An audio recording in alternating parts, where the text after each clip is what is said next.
ఎవరైతే కొత్తగా వ్యాపారాన్ని స్టార్ట్ చేద్దాం అనుకుంటున్నారో వాళ్ళకి గుడ్ న్యూస్. ఎందుకంటే ప్రభుత్వం ఎటువంటి హామీ లేకుండానే ఎటువంటి ఆస్తిని తనఖా చేయాల్సిన అవసరం లేకుండానే 10 లక్షల నుండి కోటి రూపాయల వరకు లోన్ ఇస్తూ ఉంది. ఏం scheme? Stand up India scheme. So ఈ వీడియోలో భాగంగా అసలు స్టాండప్ ఇండియా స్కీమ్ అంటే ఏంటి, ఇది ఎలా వర్క్ అవుతుంది, ఎటువంటి వ్యాపారాలకు మాత్రమే ఈ లోన్ మనకైతే ఇస్తారు, అండ్ ఈ లోన్కి ఎక్కడ అప్లై చేయాలి, ఎటువంటి డాక్యుమెంట్స్ని మనమైతే తీసుకెళ్ళాలి, అండ్ టెన్యూర్ ఎంత, వడ్డీ ఎంత, మారటోరియం పీరియడ్ ఉందా, ఇవన్నీ నేనైతే ఈ వీడియోలో మీకు పిన్ టు పిన్ ఎక్స్ప్లెయిన్ చేస్తా. సో ఈ వీడియోని లాస్ట్ వరకు చూడండి. అంతేకాకుండా ఇంతవరకు ఈ ఛానల్ని సబ్స్క్రైబ్ చేసుకోకపోతే ఇప్పుడే సబ్స్క్రైబ్ చేసుకోండి. నేను మీ కౌశిక్ మరిడి. ఈ స్కీమ్ పేరు స్టాండప్ ఇండియా స్కీమ్. ఈ పథకాన్ని 5th ఏప్రిల్ 2016లో స్టార్ట్ చేశారు. ఈ స్కీమ్లో భాగంగా ప్రభుత్వం ఎవరైతే కొత్తగా వ్యాపారాన్ని స్టార్ట్ చేద్దాం అనుకుంటారో అలాంటి వాళ్ళకి బ్యాంకుల సహాయంతో 10 lakhs నుండి 1 కోటి వరకు లోన్ ఇస్తూ ఉంది. అది కూడా ఎటువంటి హామీ లేకుండా, అనగా మన ఆస్తిని తనఖా చేయాల్సిన అవసరం లేకుండా ప్రభుత్వం మనకైతే లోన్ ఇస్తూ ఉంది. వై? ఎందుకు?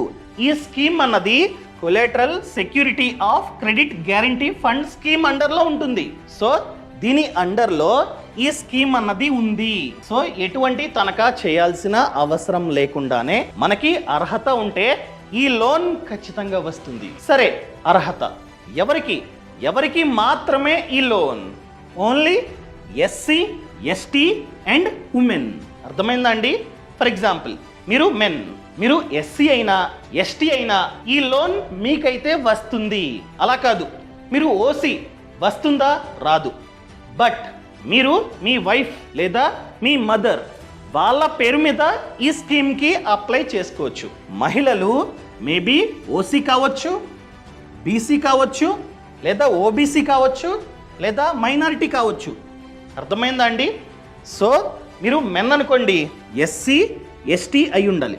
మెన్ అయినా ఉమెన్ అయినా ఎస్సీ ఎస్టీ వాళ్ళకి ఖచ్చితంగా ఈ లోన్ వస్తుంది. అదేవిధంగా ఉమెన్, ఆ ఉమెన్ మేబీ ఓసీ కావచ్చు, ఓబీసీ కావచ్చు, మైనారిటీ కావచ్చు. క్లియర్?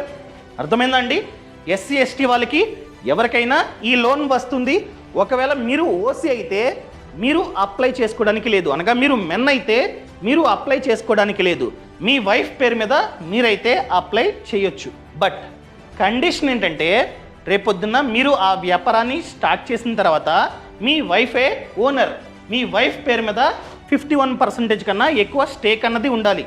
సింపుల్గా చెప్పాలంటే 51% ఆఫ్ ఓనర్ మీ వైఫ్ అయి ఉండాలి, ఒకవేళ మీ వైఫ్ పేరు మీద అప్లై చేపిస్తున్నట్లయితే. క్లియర్? ఈ విధంగా ఇదైతే వర్క్ అవుతూ ఉంటుందన్నమాట. సో ఎటువంటి వ్యాపారాలకి ఈ లోన్ ఇస్తారు? ఆల్రెడీ ఉన్న వ్యాపారాన్ని ఎక్స్పాండ్ చేసుకుంటాం, లేదా అప్పు ఉందండి, మాకు ఒక 10 lakhs అప్పు ఉంది, మేము ఎస్సీ ఎస్టీ, ఇస్తారా? ఇవ్వరు. మీకంటూ ఒక బిజినెస్ ఐడియా ఉండాలి. మీరు కొత్తగా ఒక వ్యాపారాన్ని స్టార్ట్ చేస్తున్నట్లయితే దాని ప్రూఫ్ చూపించాలి. సార్, ఈ వ్యాపారాన్ని మేము చేద్దాం అనుకుంటున్నాం, కానీ పైసా లేదు, మాకు పెట్టుబడి ఉంటే మేము మంచిగా ఈ వ్యాపారాన్ని స్టార్ట్ చేసి సక్సెస్ అవుతాం అని చెప్పాలి. సో అలాంటప్పుడు మాత్రమే మీకు ఈ లోన్ వస్తుంది. అంతేగాని అప్పు ఉందండి, లేకపోతే పెళ్లి చేయాలి, డబ్బు కావాలి, మేము ఎస్సీ ఎస్టీ లేకపోతే మేము ఉమెన్, ఇస్తారా అంటే ఇవ్వరు. సో ఖచ్చితంగా మీకంటూ ఒక బిజినెస్ ఐడియా ఉండాలి. మీరు ఒక వ్యాపారాన్ని స్టార్ట్ చేయడానికి రెడీగా ఉండాలి. ఆల్రెడీ వ్యాపారం ఉంది, దాన్ని ఎక్స్పాండ్ చేద్దామన్నా ఇవ్వరు. ఓన్లీ గ్రీన్ ఫీల్డ్ ప్రాజెక్ట్స్ అంటే స్క్రాచ్ నుండి ఒక వ్యాపారాన్ని స్టార్టింగ్ నుండి స్టార్ట్ చేస్తామంటే మాత్రమే ఈ లోన్ ఇస్తారు. ఆల్రెడీ ఉన్నా కూడా ఇవ్వరు. కొత్తగా వ్యాపారాన్ని స్టార్ట్ చేస్తామంటే మాత్రమే ఇస్తారు. క్లియర్? అదేవిధంగా ఆల్రెడీ చెప్పా, ఎవరైతే అప్లై చేస్తున్నారో ఫ్యూచర్లో వ్యాపారాన్ని స్టార్ట్ చేసిన తర్వాత వాళ్ళే ఓనర్. సింపుల్గా చెప్పాలంటే 51% కన్నా ఎక్కువ స్టేక్ అయితే వాళ్ళ పేరు మీద ఉండాలి. మీరు నలుగురు కలిపి స్టార్ట్ చేస్తున్నారండి అని ఒక్కరే ఎస్సీ. సో మీరు ఎంతమంది అయినా ఉండండి, ఎంతమంది అయినా కలిపి వ్యాపారాన్ని స్టార్ట్ చేయండి. కానీ ఎవరైతే అప్లై చేస్తూ ఉన్నారో, మేబీ ఉమెన్ కావచ్చు, ఎస్సీ కావచ్చు, ఎస్టీ కావచ్చు, వాళ్ళ పేరు మీద 51% ఆఫ్ స్టేక్ ఉండాలి. వాళ్ళే ఓనర్ అయి ఉండాలి. క్లియర్? ఫర్ ఎగ్జాంపుల్, ఒక వ్యాపారాన్ని స్టార్ట్ చేయడానికి కోటి రూపాయలు ఖర్చు అవుతుంది. ప్రాజెక్ట్ కాస్ట్ అంటాం. కోటి రూపాయలు ఉంటే ఆ వ్యాపారాన్ని స్టార్ట్ చేయొచ్చు. 1 CR. సో కోటికి కోటి లోన్ వస్తుందా? లేదండి. 85%. అర్థమైందా అండి? సో 85% ఆఫ్ ప్రాజెక్ట్ కాస్ట్ మనకైతే లోన్ రూపంలో వస్తుంది. రిమైనింగ్ 15% మనమే భరించాలి, మనం బ్యాంకుకి చూపించాలి. ఫర్ ఎగ్జాంపుల్ కోటి ప్రాజెక్ట్ కాస్ట్ అంటే మనకి 85 lakhs లోన్ అయితే వస్తుంది. రిమైనింగ్ 15 lakhs మనమైతే మన బ్యాంక్ అకౌంట్లో చూపించాలి. చూపిస్తే మాత్రమే రిమైనింగ్ 85 lakhs మనకైతే లోన్ వస్తుందన్నమాట. అర్థమైందా అండి? 100% ఆఫ్ ప్రాజెక్ట్ కాస్ట్ లోన్ రాదు. 85% ఆఫ్ ప్రాజెక్ట్ కాస్ట్ మనకైతే లోన్ వస్తుంది. రిమైనింగ్ 15% మనమే భరించాలి, మనమే బ్యాంకుకి చూపించాలి. అప్పుడు మాత్రమే లోన్. క్లియర్? సరే, బాగానే చెప్పారు. ఎటువంటి వ్యాపారాలకి మాకైతే లోన్ వస్తుంది? First one manufacturing sector, second one service sector, third one trading sector, fourth one agri allied activities. First one manufacturing sector. ఏదో ఒక ఐటమ్ని తయారు చేసే ప్రాసెస్, ఆ యూనిట్ని మ్యానుఫ్యాక్చరింగ్ యూనిట్ అంటాం. మీరు కనుక దాన్ని స్టార్ట్ చేద్దాం అనుకుంటే లోన్ ఇస్తారు. ఎలాంటివి? ఫర్ ఎగ్జాంపుల్ పేపర్ మ్యానుఫ్యాక్చరింగ్, లేకపోతే టెక్స్టైల్ అండ్ ఫర్నిచర్ తయారీ, ఎక్సెట్రా ఎక్సెట్రా. ఏదైనా తయారు చేద్దాం అనుకున్నట్లయితే లోన్ ఇస్తారు up to 1 CR. Second one service sector అంటే ఏంటి? Educational institutes. ఫర్ ఎగ్జాంపుల్ ఇంకా సింపుల్గా చెప్పాలంటే స్కూలు, కాలేజు స్టార్ట్ చేద్దాం అనుకున్నా కూడా కోటి రూపాయల వరకు లోన్ వస్తుంది. అదేవిధంగా ఫినాన్షియల్ సర్వీసెస్ అండ్ లాడ్జ్, ఒక హోటల్ లాడ్జ్ని స్టార్ట్ చేద్దాం అనుకుంటున్నారు, ఇస్తారు. అదేవిధంగా హెల్త్ కేర్, చిన్న క్లినిక్ లేదా హాస్పిటల్ ఇస్తారు. And salons. సో ఇటువంటి వ్యాపారాలకి కూడా లోన్ అయితే వస్తుంది. అదేవిధంగా trading sector, wholesale business, import export business, etcetera etcetera, వాటికి కూడా లోన్ వస్తుంది. And agri allied activities, agriculture కాదు, అగ్రికల్చర్కి రిలేటెడ్గా ఉన్న వ్యాపారాలు. For example dairy farming, poultry, pig farming, etcetera etcetera, వాటికి కూడా లోన్ శాంక్షన్ అవుతుంది అనమాట. అర్థమైందా అండి? ఇలాంటి వ్యాపారాలకి లోన్ అయితే వస్తుంది. ఇవే కాదు, ఇవి జస్ట్ ఎగ్జాంపుల్స్, ఎక్సెట్రా అని చెప్పి రాసా. సో వీటికి లోన్ అయితే ఖచ్చితంగా వస్తుంది. సరే, బానే ఉంది, కానీ ఎలా అప్లై చేయాలి చెప్తా. మనం 3 విధాలుగా అప్లై చేసుకోవచ్చు. ఒకటి డైరెక్ట్గా బ్యాంకు బ్రాంచ్కి వెళ్ళి అప్లై చేసుకోవచ్చు. మీకు దగ్గరలో ఏదైతే బ్రాంచ్ ఉందో అక్కడికి వెళ్ళి అప్లై చేసుకోండి. సో ఈ లోను మనకి బ్యాంక్ ఇస్తుంది, అది కూడా ప్రభుత్వ స్కీమ్ అండర్లో బ్యాంక్ అయితే ఇస్తుంది. సో డైరెక్ట్గా మీకు దగ్గరలో ఏదైతే బ్యాంక్ ఉందో అక్కడికి వెళ్ళి అప్లై చేసుకోండి. సో వెళ్ళి చెప్పాలి స్టాండప్ ఇండియా స్కీమ్ అని చెప్పగానే వాళ్ళు అప్లికేషన్ ఫామ్ ఇస్తారనమాట. అది కూడా స్టాండప్ ఇండియాది. స్టాండప్ ఇండియా అప్లికేషన్ ఫామ్ అయితే ఇస్తారు. దాన్ని సరిగ్గా ఫిల్ చేయాలి. ఫిల్ చేసి డాక్యుమెంట్స్, మీ ఆధార్ కార్డ్, పాన్ కార్డ్, అదేవిధంగా ప్రాజెక్ట్ రిపోర్ట్, ఏదైతే వ్యాపారాన్ని స్టార్ట్ చేద్దాం అనుకుంటున్నారో దానికి సంబంధించిన సరైన సమాచారం ఆ రిపోర్ట్లో ఉండాలి. ఎక్కడ స్టార్ట్ చేద్దాం అనుకుంటున్నారు, ఎటువంటి వ్యాపారం, ఎంత పెట్టుబడి అవుతుంది, అదేవిధంగా లొకేషన్, A to Z అండి. సో మీరైతే ప్రాజెక్ట్ రిపోర్ట్ని ఖచ్చితంగా అప్లికేషన్ ఫామ్తో ఇవ్వాలి. క్లియర్? ఒకవేళ మీరు కనుక ప్రాజెక్ట్ రిపోర్ట్ని తీసుకెళ్లకుండా డైరెక్ట్గా సార్ కౌశిక్ మరెడ్డి ఏదో వీడియో చేశాడు, స్టాండప్ ఇండియా స్కీమ్ అంట, లోన్ ఇవ్వండి అని చెప్తే ఏంటి కౌశిక్ మరెడ్డియా, ఎవడాడు, ఆ స్కీమే లేదు అని చెప్తారు. అది జరుగుతుంది. సో ముందుగానే మీరు ప్రాజెక్ట్ రిపోర్ట్ని తీసుకెళ్ళి సార్ మాకు స్టాండప్ ఇండియా స్కీమ్ కావాలి అని చెప్తే అమ్మో ప్రాజెక్ట్ రిపోర్ట్ తెచ్చాడు, వీడికంతా తెలుసు అని చెప్పి అప్పుడు అప్లికేషన్ ఫామ్ మీకైతే ఇస్తారు. అర్థమైందండి? ప్లస్ అడుగుతారు ప్రాజెక్ట్ రిపోర్ట్ని చూసి ఓకే ఈ బిజినెస్సా A to Z అడిగి ఓకే అనుకుంటే మాత్రమే తీసుకుంటారు, లేకపోతే తీసుకోరు. క్లియర్? సో ఇంతవరకు ఎంతమంది అప్లై చేశారో చూద్దాం. ఎంతమంది అప్లై చేశారు అండ్ ఎంతమందికి ఈ స్కీమ్ శాంక్షన్ అయిందో కూడా మనమైతే చూద్దాం. ఇదిగోండి 2,45,393 పీపుల్ అప్లై చేశారు. ఇంతమంది అప్లై చేస్తే ఎంతమందికి లోన్ శాంక్షన్ అయింది? ఎంతమంది కంటే 2,23,067. ఆల్మోస్ట్ చాలామందికి లోన్ శాంక్షన్ అయింది. ఆల్మోస్ట్ ఏంటి, కొందరికి మాత్రమే రిజెక్ట్ అయింది. సో ఎంత డబ్బు ప్రభుత్వం శాంక్షన్ చేసింది ఇప్పటి వరకు?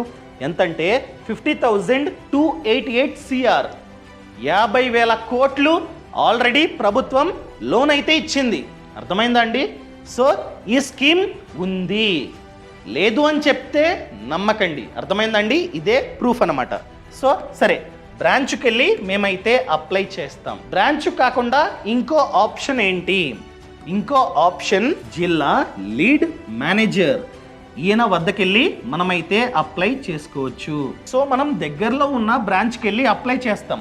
ఆ అప్లికేషన్ ఈ బ్యాంకు మేనేజర్ డైరెక్ట్గా ఈ జిల్లా లీడ్ మేనేజర్ వద్దకే పంపిస్తాడు. ఈయన అప్రూవ్ చేయాలి. సో జిల్లాలో ఎంతమంది అయితే అప్లై చేస్తూ ఉన్నారో అన్ని అప్లికేషన్ ఫామ్స్ ఈయన వద్దకే వస్తాయి. సో మనం కావాలంటే డైరెక్ట్గా జిల్లాలో ఒక లీడ్ మేనేజర్ అయితే ఉంటారు, డైరెక్ట్గా ఆయన వద్దకెళ్ళి అప్లై చేసుకోవచ్చు. సో ఇంకా బెటర్, ఈయన్ని కన్విన్స్ చేస్తే ఈయనే అప్రూవ్ ఇస్తాడు.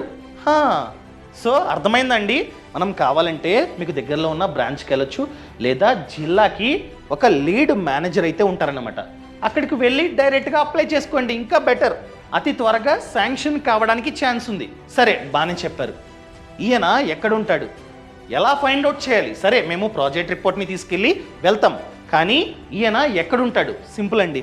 సో గూగుల్ ఓపెన్ చేసి కొట్టండి స్టాండప్ ఇండియా లీడ్ జిల్లా మేనేజర్ అని కొడితే వస్తుంది. ఇదిగోండి, ఇలా కొట్టండి, కొడితే వస్తుంది. కావాలంటే లింక్ ఇస్తా. ఇక్కడ స్టేట్ ఏపీ అండ్ జిల్లా మాది west Godavari, west.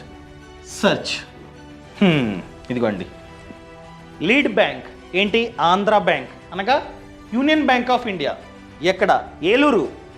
Eluru union bank of ఇండియాకి వెళ్తే లీడ్ మేనేజర్ మనకైతే దొరుకుతాడు. ఆ బ్రాంచ్కి వెళ్తే వాళ్ళే చెప్తారు, ఇలా స్టాండప్ ఇండియా లీడ్ మేనేజర్ ఎవరు అని చెప్తే చూపిస్తారు. అక్కడికి వెళ్ళి అప్లై చేసుకోవచ్చు అనమాట డైరెక్ట్గా ఈ bank, union bank of India. అర్థమైందా అండి? ఇలా అప్లై చేసుకోవచ్చు. అంటే ప్రతి బ్యాంకు, ఇదిగోండి ఇక్కడ ఉంది, ఇది లిస్ట్ అనమాట. ఇన్ని బ్యాంక్స్లో మనమైతే అప్లై చేసుకోవచ్చు. ఈ లింక్ కూడా కింద డిస్క్రిప్షన్లో ఇచ్చా. ఏ ఏ బ్యాంకుల్లో మనం అప్లై చేసుకోవచ్చు అంటే ఈ బ్యాంకులు. అర్థమైందా అండి? ఇదిగోండి, ఇవన్నీ బ్యాంకులే, ఇవన్నీ బ్యాంకులే. ఇన్ని బ్యాంక్స్లో మనమైతే అప్లై చేసుకోవచ్చు. ప్రతి బ్రాంచ్కి వెళ్ళి అప్లై చేసుకోవచ్చు. సో ఎందుల్లో అప్లై చేసుకున్నా కూడా, ఫర్ ఎగ్జాంపుల్ మీరు వెస్ట్ గోదావరిలో ఇన్ని బ్యాంకుల్లో అప్లై చేశారనుకోండి, ఈ ఇన్ఫర్మేషన్ ఈయన దగ్గరికి వెళ్తుంది అనమాట. సో బ్యాంకుల్లో అప్లై చేసే బదులు ఇక్కడికి వెళ్ళి ఈ బ్యాంక్ వెళ్ళి డైరెక్ట్గా అప్లై చేసుకోండి. క్లియర్? సో ఇలా కూడా మీరైతే కన్విన్స్ చేయొచ్చు. ఇంకా థర్డ్ ఆప్షన్ ఏంటి? వెబ్సైట్. ఇది వెబ్సైట్, లింక్ ఆల్రెడీ ఇచ్చా కింద. సో ఈ వెబ్సైట్ ఓపెన్ చేసిన తర్వాత క్లిక్, ఇదిగోండి ఇలా మీరు మీ నేము, ఈమెయిల్, మొబైల్ ఇచ్చి ఓటీపీ క్లిక్ చేయగానే ఓటీపీ వస్తుంది, ఎంటర్ చేయండి, అప్లికేషన్ ఫామ్ వస్తుంది, ఫిలప్ చేయండి, డన్. ఈ విధంగా మీరైతే అప్లై చేసుకోవాలి. దీన్నే క్లిక్ చేయండి, న్యూ. అర్థమైందండి? కొత్త వ్యాపారాన్ని మీరైతే స్టార్ట్ చేస్తున్నారు. సో మీకు లోన్ శాంక్షన్ అవడానికి ఎంత టైం పడుతుంది అది కూడా నేనైతే క్లియర్గా చెప్తా. అంతా బాగుంటే మాత్రమే మీకు లోన్ శాంక్షన్ అవుతుంది, లేకపోతే అవ్వదన్నమాట. సో ఎంత టైం పడుతుంది? ఒకవేళ మీకు 10 to 25 lakhs లోన్ కావాలంటే 3 weeks. అంటే అప్లికేషన్ ఫామ్ ఫిలప్ చేసిన తర్వాత 3 weeksలో మీకైతే లోన్ శాంక్షన్ అయ్యి డబ్బు మీ బ్యాంక్ అకౌంట్లో పడుతుంది. అర్థమైందండి? సో బ్యాంక్ అకౌంట్లో పడగానే ఈఎంఐ స్టార్ట్ అవుతుంది. అదే 25 lakhs కన్నా ఎక్కువ లోన్ కావాలంటే 6 weeks టైం పడుతుంది. క్లియర్? సో టెన్యూర్ ఎంత కాలం పాటు మేమైతే ఈఎంఐలు కట్టాలి? 7 years మ్యాక్స్ టు మ్యాక్స్ పెట్టుకోవచ్చు. 7 years పాటు మనమైతే ఈఎంఐస్ కట్టొచ్చు. ఏంటి? లోన్ మా బ్యాంక్ అకౌంట్లో పడగానే ఈఎంఐ కట్టాలా? లేదు, మారటోరియం పీరియడ్ ఉంది. ఎంత? 18 months. లోను మన బ్యాంక్ అకౌంట్లో పడిన తర్వాత 18 months వరకు ఎటువంటి ఈఎంఐ కట్టాల్సిన అవసరం లేదు. కానీ వడ్డీని లెక్కిస్తూ ఉంటారు. ఈ 18 months వడ్డీని లెక్కిస్తారు. కానీ లోన్ శాంక్షన్ అయిన, లోన్ బ్యాంక్ అకౌంట్లో పడిన 18 months తర్వాత మన ఫస్ట్ ఈఎంఐ స్టార్ట్ అవుతుంది. క్లియర్?